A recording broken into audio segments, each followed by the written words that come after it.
for joining us tonight. We're so happy to have you here.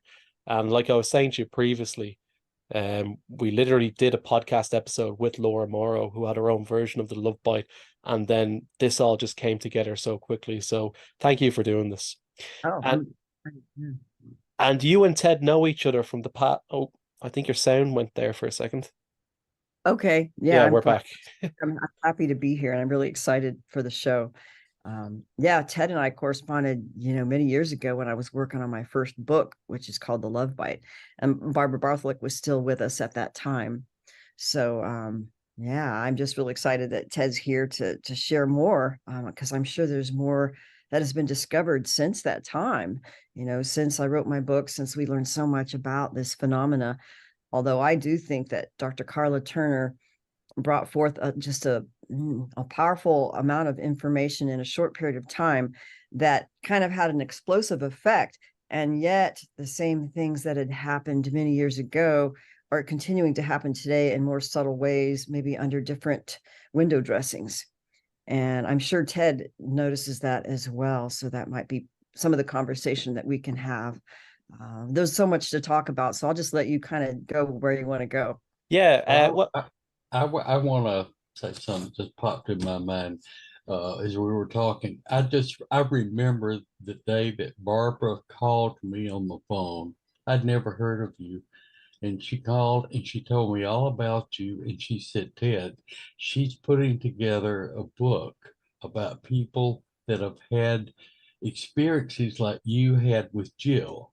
And she said, this is so important. You have to work with her because people need to know these stories and how we're being manipulated in our personal emotional lives. And I just wanted to throw that in there. I remember that so well. And then we talked, and then it just went very nicely from there. Yeah, I'm so glad you put that book together. yeah, me too. I'm still selling hard copies even today, like 20 years later. And I'm so grateful that I actually had not only your case, because in your history, what was unique about, I think, Barbara's work too, but also probably your own awareness process, that you brought forth together many different aspects of the experience in general, all within your life and your experiences. Whereas many others, they might have had little bits here and there and not a lot of remembering of things that is common to the phenomena, but not all like in one, life. So it just shows you that there's so much that is not really well known or fully understood within most people's experiences. In other words, it stays in amnesia a lot of the time. And it continues to be the case, I think. Yeah, and like Carla said that Ted had an amazing ability to see things clearly about what was going on in the abductions. Can you attribute that to anything? Like, do you have your own theory about why that is? It's funny. I mean, Barbie and I had so many conversations about, it was almost as if, well, how come I'm remembering this now? What is this about? Like, as if we were being allowed to remember during a certain part in our exploration process of wanting to know the truth. So it seemed like we were also divinely guided by our own connections with one another and with what, I mean, I was basically a Christian, but I went through many different phases of spiritual seeking, just like Ted did. I mean, I was raised a spiritualist, to be honest with you. I never shared that, but it was like we had a deep longing to discover the truth no matter what. And it seems like it drew us all together to go deeper than what most people do in Yeah. research. And Eve, I imagine you've had your own experiences as well, have you? And that's ultimately how you met Barbara. Yeah, in fact, it was after the death of Karla Turner in January of 1996 that inspired myself and James Bartley and another colleague to actually involve ourselves in a support group in person in San Diego County. It was basically in honor of, Karla Turner's death, because I saw her right before she died in the spring of 1995 at a presentation in San Diego, which was, a barn burner. It was just so phenomenal. And so many of us, we had similar experiences and memories, but people weren't wanting to talk about it because it was a little bit scary. So we got together with people in the area, and then we started learning about it. And then lo and behold, probably within a year of that time, which was what, 1996-ish, like 4 of us in the group who were pretty close to one another, we all got hit over the head with a friggin' alien love bite. We were all kind of like in these like love obsessions that were suddenly, engineered in our dreamscapes and our experiences with someone that might have been local, and other people it's across the country. And so it played out. But if it hadn't been for corresponding with Barbie about this and knowing about Ted's story, because it was Karla Turner who really brought it out, then it was like, oh my God, that's happening to me. I had no idea. And it didn't happen the same exact way, but had I not, been nursed during my whole process of the love obsession and a near-death experience, really, as a result, I wouldn't have made it. So I just give all my honor to Barbie and Candy and the people that I was able to get help and understanding with during this process. Because, for many people who've gone through this, you don't know until you talk to someone else, and it can throw you into something akin to, the dark night of the soul or a near-death experience, because you love someone so much and you don't even know how or why, that it just kind of throws you over the edge and creates a type of awakening. But at the same time, it's a big trauma. Yeah, yeah. In So Laura's I just wanted to throw out before I lose it. When I first started working with Barbara, I wasn't able to just immediately start seeing all the information that it became easy for me to see through. Barbara and we struggled for a little while because I couldn't get past the screen memories. And then Barbara began to suggest to me, as she was putting me under, that I would see the truth and nothing but the truth, and that I was a truth seeker. And we started working from there. And the more that she put me under with those suggestions, the clearer it became. And honestly, in total honesty, even today, when I have an experience, I can see things without being put under fairly easily. I had an experience just the other night here in my bedroom, and it was a sexual experience. And I can remember and see quite a bit of it without being put under, but I also, in my head, I see the screen memories that they tried to cover it with. So that is, I just wanted to throw that out there. It wasn't in the beginning easy for me to just see through these deceptions. All right, Eve, what is the love bite? Well, it's actually started out, gosh, there was an independent group probably out in California who they just named it the alien love bite, but it was more of what they all had in common were people who had usually more than one alien abduction visitation experience. And then within the experience, they might have dreamed of or had like a joint abduction kind of thing with another person who might be their targeted partner. That's also an abductee, but not always, depending on the person. And then, dreaming of them, sometimes bonding with them several times throughout their life, and then meeting them later in life, which becomes like this soul attraction, deja vu, very strong connection. But sometimes it's shrouded in, I don't know how I know you, but I feel like I've known you all my life, or even to the point of where it feels like you've actually made love with them in your body before, and you even have a body memory of being with them before, and their soul. It's like complete telepathy, it's like complete empathy, it's so many things. It's just like it's beyond it's beyond what I even knew was even possible.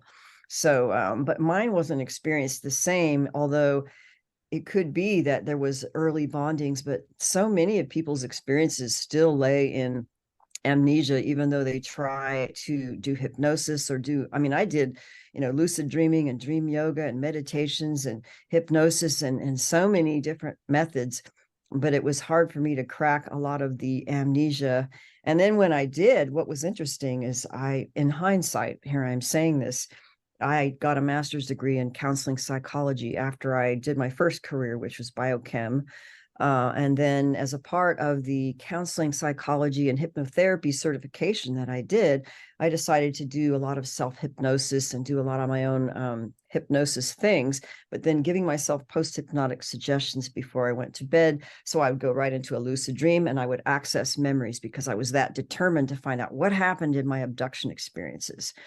But, those memories didn't quite happen as a result of my seeking. But what did happen was that I started having dreams of a particular person who was the love bite setup, who I met later. And then there was this whole dramatic love obsession that seemed to play out as if almost a type of, I don't want to say sabotage, but a misdirection of going towards the memories to find out the truth of the alien abductions, then to get derailed into an alien love bite that just threw me into this obsession and this whole other drama that played out for years. But it did reveal things over time. And it also revealed things that Barbie, when I would have conversations with her, I'm sure she did this with you, Ted, she had a way of asking questions instead of saying, what she really knew what it was, because she worked with so many people. She would ask questions about things and, propose it as a question about, what was going on. And that's what led me to discover more and more. And that she had a way of allowing us to discover what the truth was as we're ready to really receive it inside of ourselves. So, but in hindsight, I felt that this whole orchestration thing, even from birth or early childhood, perhaps even before that, by the aliens, is absolutely a part of the phenomena. Did Barbara have her own? Sorry, Ted, did you want to say something? No, I was just going to say we learned a lot of good things though out of these, even though they were dramatic at times, painful at times. But I learned a lot of lessons in my relationship with Jill, and I'm grateful for those lessons. Yeah. I asked Ted better to have loved and lost than never to have loved at all. And I heard you reference it as well in a video I watched yesterday. But you think separately. Ted thinks no, and you think yes. So, well, I wrote that in my book. I think I wrote it as one of those excerpts from whoever was the author, who is better to have loved and lost than never have loved at all. And I remember even believing that, because the depth of the love that I felt for, quote, the love bite partner that I had, it actually revealed later another life death experience in actually, it seemed like Atlantis or something like that. And that the experience itself, the depth of where it threw me, basically led me to have an experience with basically God, lack of a better word, and then having a communication and understanding of this whole thing. And not only that, but in my case, I've come to learn things as a therapist with respect to trauma and relationship issues anyway. But what it led me to, based on where I was at the time, a lot of unrecovered trauma from my own family of origin, as well as abductions, led me to be automatically attracted to what I would call a narcissistic complement to my own codependent way of behaving and being in the world because of my own trauma. So I attracted a narcissist / codependent dyad of a connection. But then when I realized the unhealthiness of it and how that person, according to my understanding and what, quote, God helped me understand, that, his personality is as it is, and it would be unhealthy to have a relationship like that. And if I pursued a relationship like that with someone with that personality style, it would be like molesting my own son. And that those terms were actually told to me in this like deep, come to God moment about, what do I do with these feelings? This was just too much for me to bear. But in hindsight, understanding trauma now, like when someone has unrecovered trauma, even the partner, there's an arrested development emotionally that could lead them into a personality style which is very unhealthy. So no matter how much you love them, if they don't have recovered trauma within their own willingness to deal with their stuff, they will be unhealthy and it will be basically bad for you. And that if you try to have an adult relationship with someone who's a child, it's like molesting your own child, because that emotional development is below where you should be if you wanted an equal relationship. So anyway, that was what my experience showed me, that it was a dysfunctional relationship, and it was set up to be that way. So it was, well, that's why I did my book and another one after that, because many of these love bites, they had a particular signature and a dynamic that it's similar to the psychodynamics of the, let's say, the codependent narcissistic connection, but there's much more to it that's supernatural and weird and woo-woo, right, with aliens. Yeah. But it's very similar, but it's what, like Barbie said, she said, this is a type of emotional energy harvesting. And it really is, because that's exactly what happened. I don't know, Ted, if you have any feelings on that, like with your hindsight of all this. Oh, I think they were siphoning off the energy off of my relationship like a Hoover vacuum cleaner. Yeah, exactly. Because I remember, I thought when this started with me, I was only 15 years old in high school. And it went on until I was in college, in my early 20s, before it ended. And it was, I don't know if you've listened to any of our podcasts, but I had a short, limited relationship with an ET named Maya. Yeah. And she broke the spell for me. Oh, And it was like almost instantaneously. And then when I looked at Jill, there was love, but as a good friend. wow. And it terminated that way. But yes, over that period through high school, there were little events that would happen frequently that I would just be an emotional wreck. And even a boy, going home from school, sometimes I would go to my room and I would cry. It was that painful. And then I would have a dream of something like where one of the angels came back and like soothed me. But I never talked about those except with Barbara. And we looked at a couple of those and they were siphoning energy. It wasn't an actual angel soothing me, but that was a scream. It's amazing. Like the screen memories that will come up for people and what they might believe. Well, these aliens, they cover their tracks.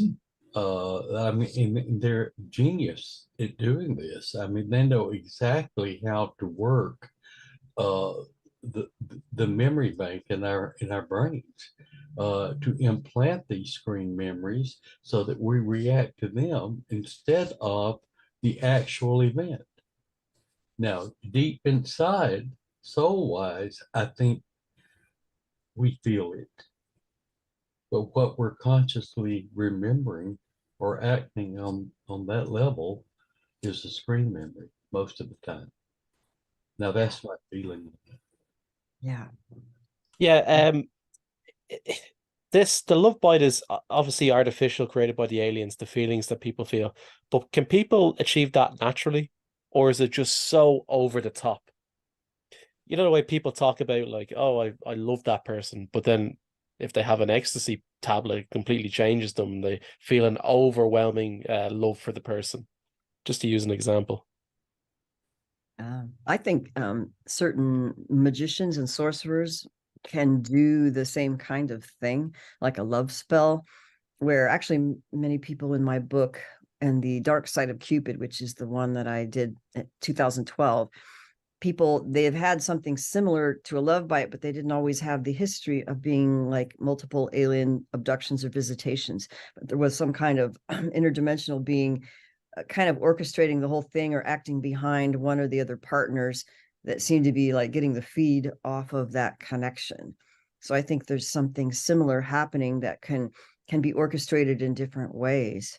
But I've since come to understand that there are technologies being used even by humans in military industrial complex corporations where they can do something similar.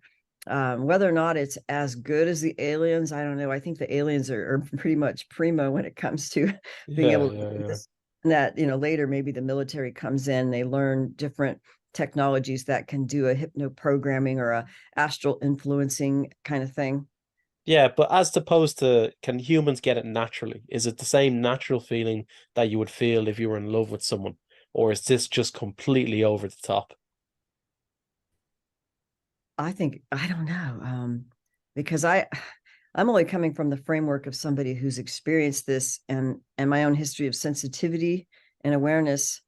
But most of the time when I felt something like that, where there's literally a telepathic, empathic connection, it was usually somebody who was also experiencing these things, and they already had this. It's almost like they have it opened up inside them, or you're being utilized on another level in another dimensional way. And that's why the reverberations of connection is so strong in the physical world.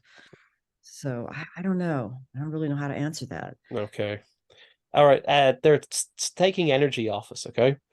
What are they doing with the energy? Is it for their own personal use? Or is it something like a commodity that they're using? Well, I think so. In one of my books, I think it's the second book, there's a woman named, I think we called her name Anastasia, and another Ken might have been the dyad. There was a love bite set up, and she definitely had generally, what do you call it, visitations all her life, probably in her family line, but she happened to be more aware of her experiences. And so basically it came to light when I was actually a joint abduction with two other men on a beach or someplace. And it happened like in the daylight after, I don't know if they were after a conference, but two of them were like UFO researcher people. And they're both men. And then all they saw was like a flash of light in the sky. And then it was like, oh, wow, we saw a UFO, right? But then the couple nights later, she remembered the loop of the memory of the experience taken in and out of time with the other two men on a craft. And then I guess on the craft or wherever they took them, they were trying to do a love bite setup with her and either of those two gentlemen. And it was tall whites, right? Not the classic grays. And you've heard of the tall whites out of Nevada, and they're light grays, but they're very tall and white with the big black eyes. And so one of these tall whites was having a conversation with her, and she was saying, like, why are you doing this? And how do you do this? And they were saying to her, they were trying to set her up with either two of the guys that she was taken with. And I said, well, why or how are you doing this? And they said, well, the reason why we can do this is if you have a former, what do you call it, past life connection, or you have a previous soul connection with them, it shows up energetically as tendrils and fibers that would kind of like link you to another person, so that if you had enough of those fibers with another person, they could just strengthen that and activate a love bite through the pre-existing energetic threads. And so basically they tried to do it, but because she was consciously aware, it didn't work. Like, she didn't bite back. But they told her not only did they put them together, and this is how they facilitated the process, but that it was considered to them a delicacy to feed on the emotions. So they actually admitted it, that they were feeding on emotions, and it was a delicacy for them. Oh, wow. That sounds very similar to what you were describing, Ted, before, that when they were weaving your soul and Jill's soul together, they were using like knitting needle type things. Well, yeah, and let me clear it here for everyone. I'm sorry, Eve. I fumble when I talk, and I'm 81 years old as of tomorrow, and I had a stroke not too long ago, and so bear with me. But in order to make the love bite work as I saw it and comprehend it with Barbara, they have to mentally put the plan in your brain. At the same time, for it to work, there's a duality. They have to they either combine the two souls so it will be in balance, or as in my case with Jill, they took some of her soul and weaved it into my soul, and that it was a one-sided relationship. Now, Yeah, So say, it takes both. It takes both for that program to work for them. yeah. wow. Now, the love bite isn't always reciprocal, is it? Sometimes in Ted's case, it was he loved her, she didn't love him. but in other people's cases, it's the two of them love each other. Uh, what's the difference in both cases? Like if they're harvesting emotion, is it like different emotions maybe? Maybe one is kind of sexual as opposed to the other one could be misery. Yeah. Is that I what you think, think? yeah, all the above. I think that if it's, as long as it's a strong emotion, although I feel that some of these beings, if they really want to get in on the action, basically, I don't know if it's the reptilians in particular, but they'll go after the sexual energy and Kundalini energy, or try to activate the Kundalini and just draw that even more so. And they could do it by stimulating the sexual center purposely and then trying to drive up the Kundalini as well. Yeah. And how do they collect the energy? Like, let's say you're in bed with your partner, there's not like a sort of half materialized being in the room with you, or is it something that they come back for later on? Something that they can use technology for? That could work either way. They can collect it then while it's going on, or they can come back. This energy uh, collects inside your aura, your own force field. Remember recently when I told you about some colors in your aura? Well, that's energy you are emitting by your thought processes and your emotional body reacting, and it's collecting inside your force field. And that's where they come in, they harvest that out of there. And let me say also that they use our energy for different things, but one of the primary things that I saw, and Barbara concurred with me in working with some other abductees, that they use this energy to illuminate their crafts. But there are no light switches. There's absolutely nothing. And I want to use an example that I learned about and confirm this, but it's a little bit on the dirty side, but we're all adults, okay? Uh, Back in the early 90s, there was an experiment done in New York City where a group of men formed a masturbation club, and they didn't physically see each other, they didn't touch each other, but they all went in this one dark room, and it went on, and they would take turns. They had a lot of men signed up for this project, and so it went on several days, but one man would go and do his thing and leave, and then some more would come in. So I don't know about those details, but at any rate, after about 3 days, the room, that pitch dark room, began to take on a very light blue color, to the point that they could recognize each other in the darkness. Luminescence. Now, that kind of supports what I'm saying about, but they abduct millions of people, thousands of people, and I'm sure they must have a way to collect that energy and keep it, uh, so it doesn't like evaporate. But anyway, I'm just sharing my feelings and what I learned from Barbara and what I experienced myself. I Yeah, would, and sorry, you yeah, go ahead.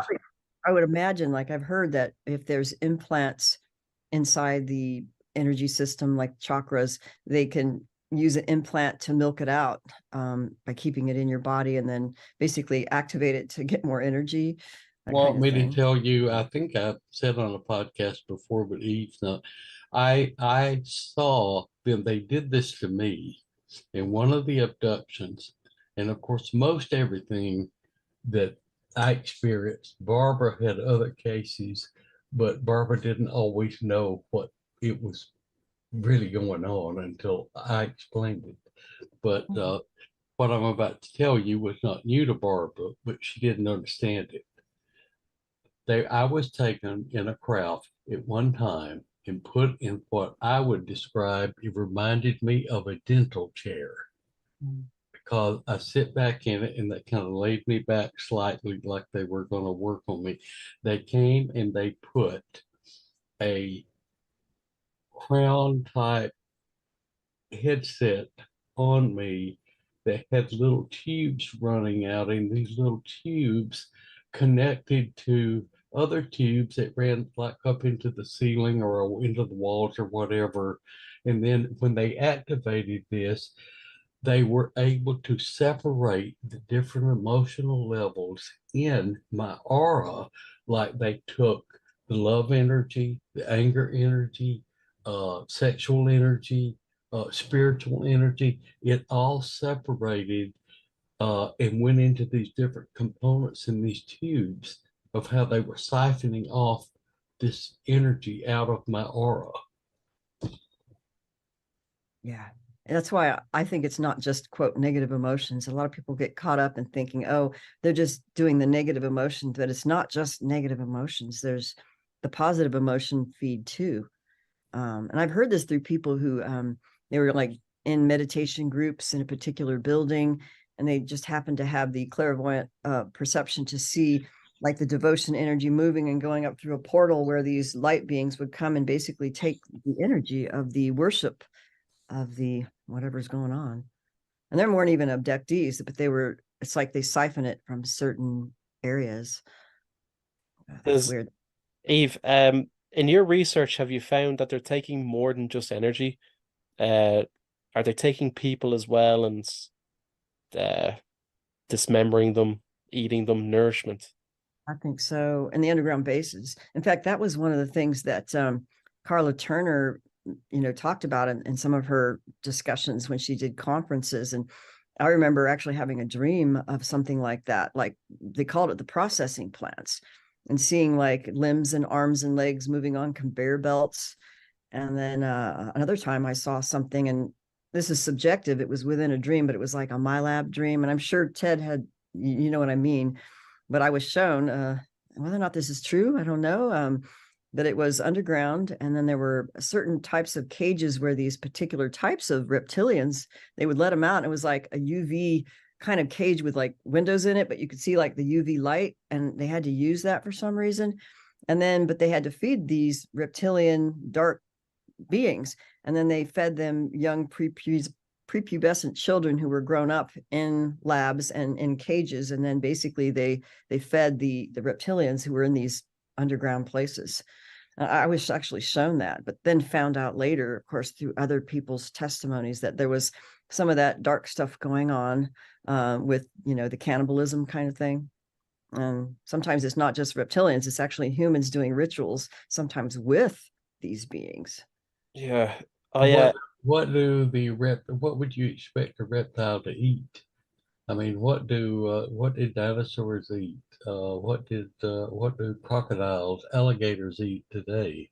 They're reptilian. Their nature is to eat flesh. That's right. It's so like me and Ted obviously do a podcast, and people often come up and they hear you do it on UFOs and aliens, so they want a little bit of information, but you just can't come out and say off the bat they're eating us, because it just sounds so preposterous. There's no way people are going to believe that, especially in the UFO community. There's like different genres or of what people are willing to accept. So like the UFOs are a good one, it was back in like the 70s, the UFO community was debating whether there was beings inside these actual crafts. Now it's pretty much well accepted. But the conversation going on at the moment in Washington at the moment is that same conversation that was settled back in the 70s. Mm-hmm. But I just like, how do you even go about telling people this? Yeah, I don't know, but this leads to another thing, and let's mention that while we're talking about it. If all of these thousands of people worldwide that have been abducted are being eaten, the world is going to miss these people. It would be astronomical. So they have to set up, and they had to set up another program to hide it. So that's where the cloning program comes in. You see, they want the emotional level off of these humans, but they want their flesh too. But they have to replace them so that we don't miss them, or otherwise it's going to create a panic. Yeah. And so that's exactly why.